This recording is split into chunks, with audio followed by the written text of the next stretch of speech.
Welcome to Venture with Joe and Cody, where we take a deep dive into the minds of leaders and innovators making a real impact today. I'm Joe. And I'm Cody. And we're here to bring you the raw stories, the successes, and the setbacks that these trailblazers have experienced in their journey to where they are today. Every week, we sit down with a new guest who's ready to share their insight and advice on business, entrepreneurship, and making a difference in their community.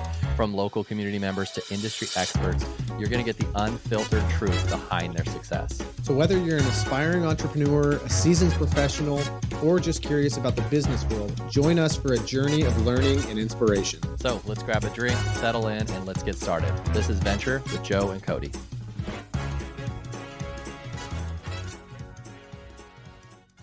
Okay, welcome everyone. Welcome to Venture with Joe and Cody. My name is Joe Skipper. I'm the owner of Skipper Realty Group, brokered by eXp Realty out of Portland, metro area of Oregon. I'm with my buddy Cody Wilhelm with Residential Mortgage. Hello, Cody. How's it going? Good, man. Good. We have a special guest today. Her name is Kathy Carlisle. She is the owner of Live Everything Mindful and also the founder of the Plunge app. I could go into, a brief history or background on it, but I'm going to start off by letting Kathy just go for it. Tell us all about the businesses that you own and the app that you have started and kind of what it's about and how you got to that point. Got to that point because I want a deeper connection. With everyone or with certain people? I want a deep connection with everybody, mostly myself. So the journey started, let's say 15 years ago, diagnosis with MS, and took a left turn of more of a spiritual journey of like, I'm not doing the drugs. And that led me to having these really intimate, kind of like the veil that comes down when there's a death, where all of a sudden people are talking more deeply and connecting more deeply with you. That's what diagnosis kind of does, where it gets that veil comes down of fake or performative, and it becomes very real. And so once I got a taste for that real connection, it sent me down this path of I want to gather with people. And I started finding different things outside of the drug world for myself. And I was like, does everybody know about this gluten thing? Does everybody know about? So I got really passionate about sharing. And so that led me to these mindful nights, right? Where my husband and I would just gather people and we'd have these really vulnerable, awesome learning from each other nights and deep connection. And I'm like, I want more of this. And so it evolved into what is now the Live Everything Mindful Self-Care Center. And I feel like the Plunge adventure is one tool that I'm able to pull from this journey of what I found in connecting more deeply with my family, having more meaningful connections in business, in my life in general. I don't have to separate what versions of myself I am. So this is kind of a tool now that I'm sharing with the world that says, this worked for me to ask really meaningful questions and learn how to be present with someone. How long have you been working on the planning, the developing of the app? The actual development and planning of it on the surface, structurally speaking, would have been this summer, where I told someone that I was kind of interested in the app. And then I got a text from my daughter who's in college who said, Mom, do you have a question app? And I was like, why are you asking this? What is going on? Like, I use the Gottman Institute, but that's for couples mostly. If you're using it for your friends, you can modify it. And she's like, I was just wondering. And so from that moment on, I went home to Alaska, where I'm from, and there's a huge family unit up there. And I always yearn for deeper connection. So I started processing the idea of doing an app. And there was a basketball team there that I united in questions and asked them if it would be a good idea. So from that one conversation, it led to really fast happening. The design of it happened within 2 months. The development will take 2 months. So I know it's following a very unlikely path that I hear is not normal. Because really you have been, the app part of it has been since, say, summer, but you've really been kind of developing this internally, not knowing that it was going to be an app or something that you would turn into something that could be consumed by everybody. But this is just part of who you are and your want and desire to bring people together and give them the tools to be able to dive in deeper with each other. I know you and I have had a lot of conversations. For anybody that doesn't know, Kathy and I have known each other for years. Jake, her husband, and I work together, and Kathy's space is in the same building as ours. And Kathy and I have had many really good conversations that if it wasn't for her, the conversations wouldn't have happened, because she has that ability to be able to draw information out of you in a positive way and get you uncomfortable, or get you comfortable with the discomfort. And it's amazing how you can really start to feel things change once you do talk about them, especially coming from someone like me that is not necessarily just an open book all the time. So I can share just my little bits on how impactful it is. And I think that when it really comes down to it, sometimes it's hard to come up with different meaningful ways to engage with people. So the app, I think, is such a great opportunity for people to be able to have those things at their disposal instead of panicking and going, I don't know what to talk about, so I'm not going to talk, and I'm just going to sit back and wait, because I think that's the easy thing to do. So I guess my question turned into it. What the app is, as we just dove into it, because we know it's a question app that helps people connect more deeply with themselves and others. Yes. Yeah, I was gonna just say I'm sitting here like writing down questions, because every statement you guys make, I'm like, okay, I need to ask about that. I need to ask about that. So let me jump in for a second. Yes. Kathy, I would assume you're probably comfortable talking about it. My sister-in-law has MS and has kind of gone through the you had mentioned the medication side of things and the natural side of things. If you're okay and comfortable with it, would you be willing to talk a little bit more about kind of your process through that and kind of where you went? Because my sister, just as a slight example, went that getting pushed medication. This is how you do it. This is how you do it. This is how you do it. And she was so resistant, and kind of hearing her story was really interesting and fascinating. And I think you might have a similar type of process you went through with that. Probably not, but yeah. I'm overgeneralizing, but based on everything, I have all these questions coming up. So, okay. Great. But yeah, just what was your process like? How did it go? What led you to the various steps to where you are right now? So within the MS journey and getting diagnosed? Yes. Okay. So MS journey was, I've got 3 small kids. It's 15 years ago. And I was going to be the ultimate patient. Man, I'm going to be the new face of MS. This is it. And something just came over me. I panicked. Jake and I were sitting there the night before I was supposed to take the second dose of the drug. And I just said, I can't do it. I just freaked out. And so from that moment on, it was, well, what am I going to do if I'm not going to do the drug? Right. And so that led me down to healthier eating. And what if I take in more stuff from my brain, and a plethora of stuff. So that journey led me down what I call more of a spiritual journey, because it became a journey of going inside. Right. So it's like, how do I feel about this? Like, I couldn't make any decisions based on those moments of, they say that I should do this. They say, and I was starting to just get crushed by they say, even though I led my whole life like that. I want to know what they say. I raised all my babies with, you know what they say, Jake? You know what they say about our kids? You know what they say about this? And he'd always say, who's they? And I'm like, it's not important who they are. They know. Yes. Yes. So this was the first shockwave of taking me out of that follow what they say and what they do, and begin a journey of what you believe and what you want. And after 15 years, of course, I can sum that up. 15 years ago, it was devastating diagnosis that is really, really heavy, of there's no cure and you're kind of screwed. But we've got some options for you that'll be really tough. So good luck. Anything like, how did that business get started? So we had these nights called Mindful Living. I don't even think they had a name when I first started them at my house. It was just, we were having this major shift in our life. I'm researching things. I've had this massive dose of perspective, right? That's the only thing I can call it, right? That's why I say I equate it to a death or um, big change of any kind. It brings in massive amounts of perspective. So we had this night where I just invited all of our friends to the house that were in our circle at the time. And I just wanted to thank them for being a part of the journey of me getting diagnosed and being there for me and Jake and the kids.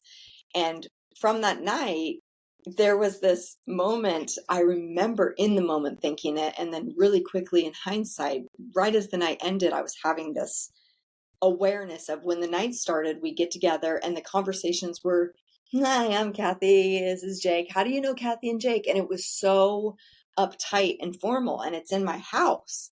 And the minute I opened up, and let's just say I call it flexing my vulnerability muscle. So the minute I got vulnerable, the whole night changed. Right now, we've got this deeper connection where we're having deeper conversation. We're not going, when I say deeper, it's not all about emotion and everyone sharing their emotions and it's kumbaya.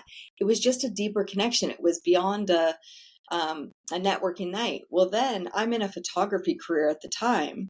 So then I start going to networking events because I'm very social. So I'm out there in the networking events and I'm jonesing for this deeper connection. So when everyone's asking me, what do you do? What do you do? And I start feeling myself turn into a robot, I start thinking, I'm going to bring different questions. So I have some real trial and error experience of going to networking nights and someone asking me, what do we do? Or what do you do? And sure, I could have just answered it. Kathy, just answer it. You're a photographer. They want to know if you need a photographer in their life. But they're like, what do you do? Who are you? I was like, I don't think you want to know what I do. I think you want to know who I am. And then I brought like questions of, okay, I've got a better question. Outside of work and your family, what top 3 things make you come alive?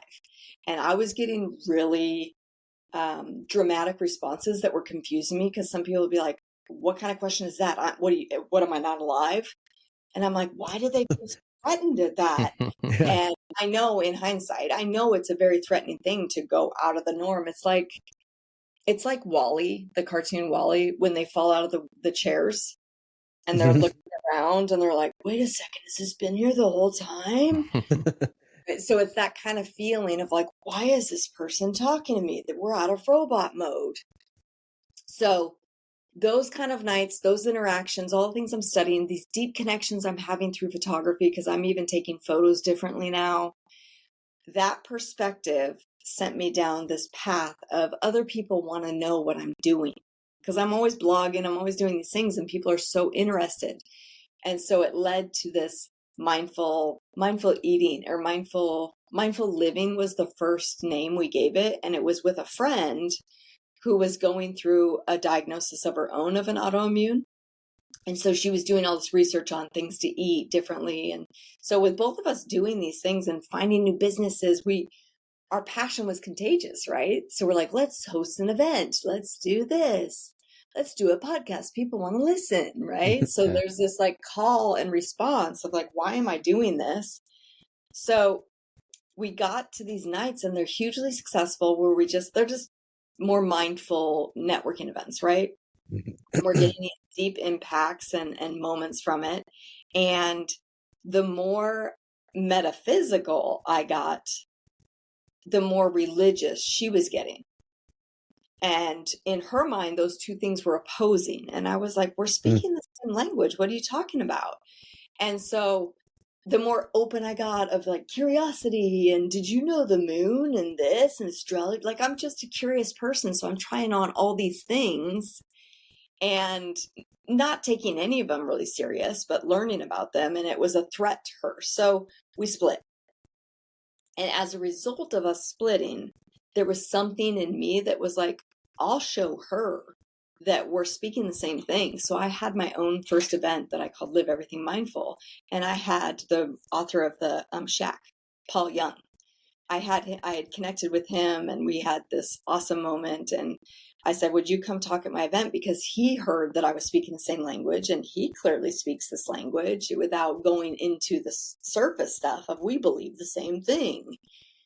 But we can be curious together and have these conversations. So I had him come to the event and it was kind of like I told you that's not a threat on religion because I'm curious about not eating gluten and astrology or human design.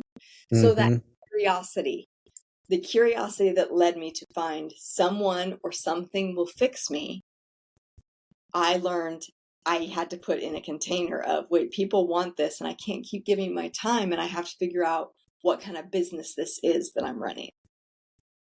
That's awesome. And I would love to give you clarity on all of that, of exactly what the business is. But as you could probably imagine, a self-care center is not a common business on every corner Yeah, where people are jumping at the chance to throw money at it. for sure. And it kind of leads me to what I was gonna ask you about. You know, I guess two parts to the question is what is your current clientele like? Is it a vast variety of people, or are you tending to see you know, a certain demographic or a certain thought process or whatever that brings people to you? And also kind of what does your business proactively attract? You know, who are you looking to pull into your business to help out? I'm going to go ahead and put that in my question book. So the app is going to have this paid version where you get to make a playlist of the questions. When you find one that you love and you want to put in there, and I want to make a playlist of mine that's like a deep thinking one. Mm-hmm. So that question that you just asked is like, great question, Joe. I'm going to put that in my deep thinker question Good. journal.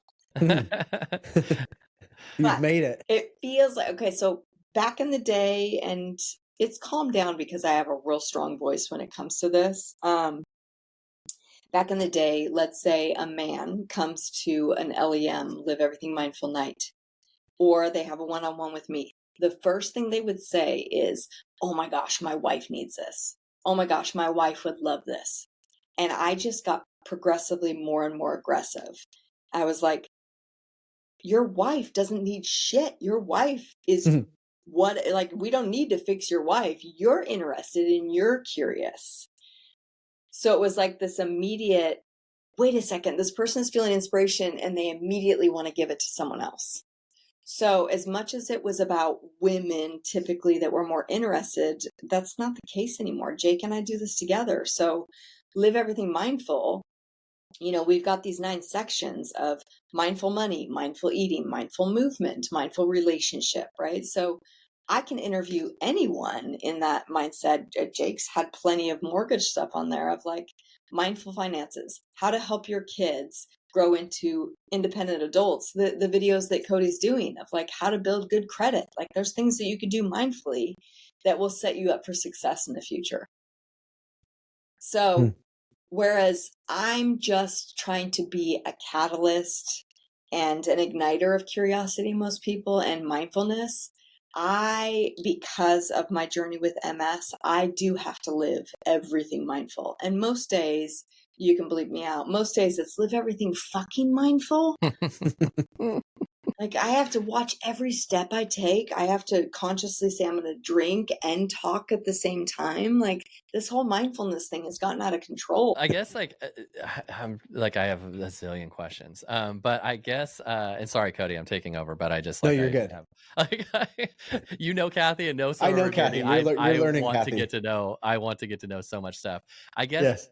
it's such a unique, you know, because you obviously you run it like a business. You know, it's not a traditional brick and mortar business.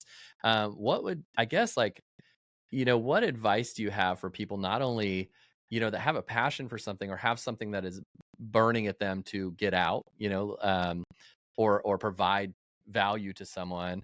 What advice do you have, and I guess what did you do to say I can make this something, you know, that's profitable but also, you know, is beneficial in other ways? Like I guess like that because I think that's a lot of people's journey when they think about entrepreneurship or think about, you know, a business idea or et cetera, is that one, the fear of the business portion of it. You know you have something, but how do you get into the business? I guess I have a billion questions, but how did you get into how did you decide this needs to be a business that is going to be, you know, profitable, but Yeah. also it's going to be something that I that I think is valuable. You know, it's not just like I'm selling shoes or selling, you know, something that's like provides true inner value to people. I think Man, I'd love to give you like, oh, this is how I did it, and Yeah. this is how I hit my first 10,000 in Yeah. business. Yeah. That being said, I've done a lot of trial and error of what business is. My idea of business is I grew up in a family business, and it was the biggest commuter airline in Alaska. So it was a very successful, very big business, and it was run family style. So there's no difference in love and family and business. So that already set me up for a world of confusion going into the business world, because you don't lead with your heart. And what I'm learning is that's the only way I can go into business. I get into this passion. Kathy, your photography is amazing. What, can you do this? Could you do that? And at some point I learn how to charge. So I lead with passion, and I try to figure out, with my husband's push and encouragement and great questions, but he's had to take the role of, at some point, are you going to make money at this? And that voice, even though he doesn't lead it like that, I put that voice on him, where I'm using his voice to pressure me that at some point it has to make business or make money. Yeah. But I think I'm most curious about people running business, but also not having passion, right? And the two things are separate. And I'm one that's like, I want to bring them together. Like, why can't we just have these deep conversations on a podcast and I do real estate? Like, I don't want to separate who I am with what I do.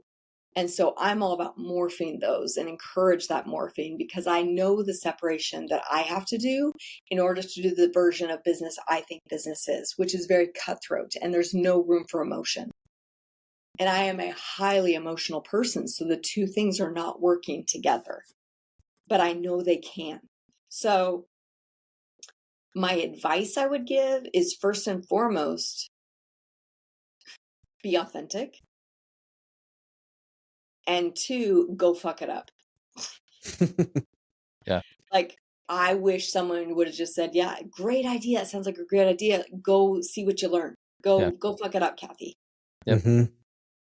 I think you find a lot of people, especially in the business and entrepreneurial world, hold back because they don't want to fuck it up, and you learn real fast. If you are going to be successful in anything that you do, you have to make the mistakes, and it has to take just doing it, learning that did not work, and now we'll pivot. Yeah, but telling that to a perfectionist, you could have told me 100 different ways how to do that. And what I'm avoiding is the feeling, the crushing feeling of feeling like I screwed up. Yeah, it's difficult. Yeah, and the thing I think that's easy to get consumed with messing things up is there are only certain times when you really make a big mistake that you pay for it hard, right? It feels like a lot of little mistakes that we make that are like, oh, I can't believe I said that or did that. Like, that was a huge failure of a meeting or whatever it might be. But in the end, it's like, okay, well, they didn't care. I didn't care. We can move on. I think it's just the fear of messing it up that is what takes so much of a toll on us. I heard somebody say the other day on a podcast, this isn't probably anything new, but FAIL being an acronym for first attempt in learning. And I thought that's actually a really good way of looking at it, rather than like, I just failed, I completely bombed that thing. It's, you have to fail in it and everything. And I feel like, we teach our kids that they want to be great at this sport or this activity or whatever right from the get-go. And it's like, well, no, you can't. You have to learn how to do these things. And the only way that you can learn how to do it is to do it and mess up and learn from it. So what I believe is in effect here that you're speaking of is vulnerability. And that's what my app is trying to help people flex, that vulnerability muscle. So my perfectionist mind, you tell me go screw it up, go fail. I don't want to feel what it is the failure is going to bring. I am terrified. I'm paralyzed by moving forward. And there's no one holding my hand in that moment saying, just take one step, Kathy. Right? Because that one step, I can start to feel the vulnerability, and the vulnerability is crushing. So I believe now, having especially gone through this app process and running a Kickstarter, I believe that my vulnerability muscle is so hyperflexed right now that it's, but most of my life, that vulnerability muscle was in atrophy. Mm. So the more someone can flex that muscle, the more resilience they have at being able to fail and fail again. That I think I shared the video with you some time ago, Cody, of this man. I don't remember his name, but I'll research it and send it to you again. But you started watching it. Remember, it was an Asian guy. He gave a TED talk, and it was about, essentially, he wanted to go out and flex that muscle and be told no. So he was going to go out and do numerous things over and over to be told no, like really obvious things, like showing up to people's houses with a soccer ball and saying, "Can I play soccer in your backyard?" Or asking a police officer if he could drive his car. Like things that he knew he was going to be told no. But what he found was that no one really told him no. It That's was interesting. in asking that the exercise was all about for him. Yeah, that's great. I want that video too. With the app, I do have proof that there's this another wonderful skit, and it's never remember the movie, but it's Paul Rudd, and he is a teacher for surfing lessons, right? Oh, yes. Right. And so he's like, do something, do less, man, do less. Well, you got to do something, right? And so that's it. You can't just lay there. You have to do something. Exactly. But I am proof. I was working with a business coach, my girlfriend, Michelle Huerta, and she was coaching on the 20%. Like, give 20%, Kathy. And I was like, and I'm just like this recovering perfectionist that I'm like, no, I'm all or nothing. Right. So this whole time with this app, when we put up the Kickstarter, I did it with four of us did it, but conscious, or like for the whole day, there was 3 of us, me, my friend Lindsay, and Jake. And I kept telling them, who are just like me, that like to do all or nothing. I said, you guys, I hear what you're saying about wanting to put this package together. Let's just give it 20%. So I was the voice that was pushing them. Like I had to really force them in moments to say, no, just give 20%. I know you want to do more, but we're just going to give it 20. And I assure you, I'm here today to tell you that 20% is making this app happen.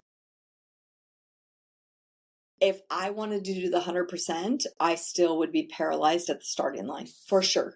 I'm just taking one step every morning, every day, and it is enough. And I don't know if I can translate that without someone having gone through it themselves to understand that it does matter, because I probably heard it a million times and I'm like, yeah, I'll start. I'll do something, but I don't do anything because I'm waiting to be perfect at it and collect all the information and do it amazing. No, that's great. That's great to hear. Do you have, with your business, do you do more personal one-on-one type of stuff, or are you solely group setting type of things? Like, what is someone that wants to work with you, what are they going to expect, or what is to be expected if they were to contact you and say they want to go forward with you? The model used to be groups, so it was events. And the less physically able I am, the less I can do all the things that entail putting on an event of any kind. So typically one-on-one, but I tend to lack boundaries when it comes to wanting to share my passion. So whereas I can say, okay, you can work with me for 2 hours, I end up pouring into them for 4 hours. So what does it look like to work with me? Yeah. It's a lot. You're going to be really inspired, and you might not even have to pay me. That's not true. That's historically. But no, I do more one-on-one now. Okay. For the actual physical space. So everything's online. So it's a subscription, right? So Live Everything Mindful is now an online platform. The physical space that Cody spoke of is more of a showroom of how I do my self-care. One of my friends is running her massage business out of here, and we would like to move it into sharing the space for people to come journal, come hang out, pull cards. But the kicker is it hasn't started because I want the main area to be what I call functional silence. I didn't make that up. The functional silence is like in a church, in a monastery, in a yoga studio, Mm-hmm. a library, right? So I want the main area to be permission to not have to engage in fake talk or socializing. I want to know, even if my best friend comes in here, that I have permission to zone into me going from my office to the bathroom without having to talk to other people in that way.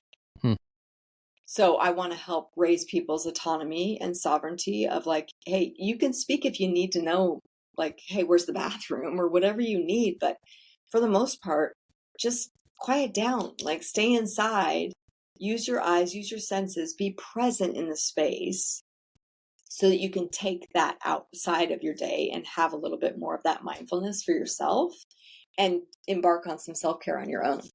Like this isn't a spa. This isn't a thing that you can sign up and pay money to have your one self-care day. This is like that uncomfortable thing where you have to pay to rent a room to have a deeper connection with a friend that got you to the podcast that's going to make you to the money or make the money, right? Yeah. Like it's That's great. It's trying to get people to come inside, and that's a big feat. And that's not something that I want to be the first person to monetize. And Yeah. I just know the value that it brings, and I know that it matters in my life, in my kids' lives, and anyone it ripples out to. So that is enough. And now I'll keep finding ways that money can pour in, because I do believe money's just energy. And one of my great teachers, she told me years ago, before I had my biggest decline with MS, I went to Brazil, and she says, Kathy, she has a Brazilian accent, it's beautiful Portuguese accent. She says, you leave debts with people? And I was like, hold up, what? She goes, you leave debts. You pour and pour into them, but then you don't give away for them to give back. And that hit hard, because I know that my energy was depleted into nothing by the time, that time frame where I just was like energetically like just going and giving to so many people, but there was nothing left for me. And I wasn't giving away for people to give back, which left debt. People, it's not a healthy thing to leave. It's like me coming into your life and giving you $5,000 and saying, just take it, enjoy it. It's my pleasure. And then you're like, how do I give back to this person? Yeah. Thank you isn't enough. Yeah. Kathy, you have an amazing story. I just like I could go on all day with this, but I just for if you could kind of summarize in a, it's going to be hard to do, but I guess since this is kind of gauged towards entrepreneurs or people that, just kind of seeing people's journey, what advice would you give to someone that is kind of in the journey of business and starting something up that they love, or starting, going that way? What kind of I guess short summarized advice of what could they do? What could they grab onto to kind of help them do that? Get out of your own way. Go fuck it up. Be authentic. The time of the lone wolf is over. Like, you don't have to do it alone. Right? So if that means bringing in a friend or someone else that's in another business, like, let's do this together. Let's find a way to make each other flourish. Because it's just unhealthy at this point, at the level of thinking we have to do everything on our own. Yeah, that's great. Well, Kathy, before we go, if you want to kind of give a shout out to your app, or tell people where they can find you, whether that's the app or whether that's giving you a call, if you can kind of give us a spiel on where you're at and what they can do to kind of get the help that they need. LiveEverythingMindful.com. That's an online platform, subscription based. Plunge App 23 on Instagram is where you can follow the development of the app. So we have it designed. We ran a Kickstarter. It did not meet its goal. So I will be funding it now, of taking out a loan.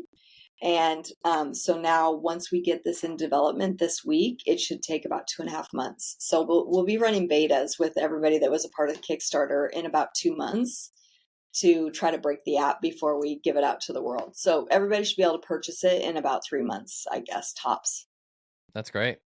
Well, thank you, Kathy, so much for being on this morning. I'm looking forward to seeing the app and seeing all that grow. And just thank you, Cody, for bringing her in and having her come on the show. I think it's going to be really insightful for people to hear what you have to say, hear your journey, and kind of hear what can happen, with the stuff that you provide. So thank you so much for being a part of it. Yes. Really? Thank you, Kathy. Thank you for sharing and being able to be vulnerable with us and with anybody else that's out there listening, just to kind of hear your story and where you've come from, where you're at now, and what you're working on. And Now we'd I love to know my support you. muscle is on steroids because I didn't feel 1 ounce of vulnerability. So I guess I'm really pumped up. That's great. That's great. Yes. It's that Starbucks. Okay. Well, thanks, guys, and we will chat soon.